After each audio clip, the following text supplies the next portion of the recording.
Hello friends. वैसे तो मैं हमेशा आप लोगों के लिए कोई पोइट्री या कोट्स लेकर आती हूँ, पर आज मैं आप लोगों के लिए एक कहानी लेकर आई हूँ। हो सकता है ये कहानी आपको बहुत कुछ सीख दे जाए।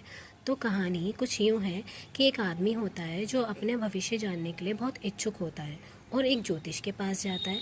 ज्योतिष के पास जाकर वो उनसे पूछता है कि मेरे भविष्य में क्या लिखा हुआ है। तो ज्योतिष उसे बताते हैं, जो कि सच भी था, कि उसकी ज़िंदगी में कुछ भी अच्छा नहीं लिखा हुआ है।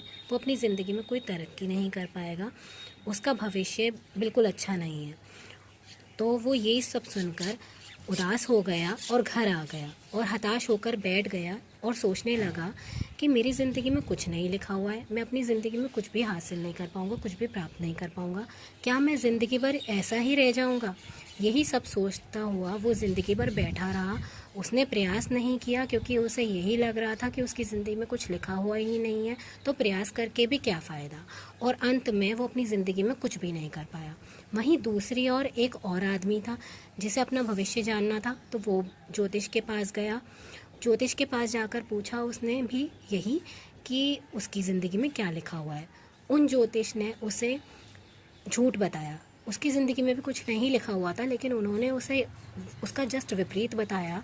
उन्होंने बताया कि तुम्हारा भविष्य बहुत उज्जवल है, तुम अपनी ज़िंदगी में बहुत तरक्की करोगे, तुम्हारी ज़िंदगी में राजयोग लिखा हुआ है, बस तुम्हारे प्रयास करने की देर है, तुम्हारे जो भी सपने हैं वो सब पूरे होंगे, बस अपना कर्म करो।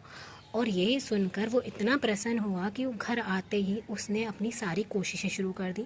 जो भी उसके सपने थे उसने उन्हीं पे अपना ध्यान केंद्रित किया, उसने फोकस किया और उसने अपनी कोशिशें शुरू कर दी और इतनी मेहनत करी कि अंत में वो एक अच्छा काफ़ी रिनोन्ड पर्सन बना, काफ़ी है ना अच्छा आदमी बना। उसने अपनी ज़िंदगी में बहुत कुछ अचीव कर लिया, बहुत तरक्की की। तो दोस्तों, इस कहानी से आपको क्या सीख मिलती है? मेरे हिसाब से इस कहानी से हमें ये सीख मिलती है कि अगर किसी इंसान का किसी झूठ से भला हो रहा हो तो वो झूठ बोल देना चाहिए। और दूसरा कि हमें किसी की भी बात से हताश होकर नहीं बैठ जाना चाहिए, क्योंकि हर एक इंसान का अपना एक व्यक्तित्व होता है, अपना एक अनुभव होता है, जिसके हिसाब से वो हमें अपनी बातें बताते हैं। तो हमें कोशिशें अपनी हमेशा जारी रखनी चाहिए।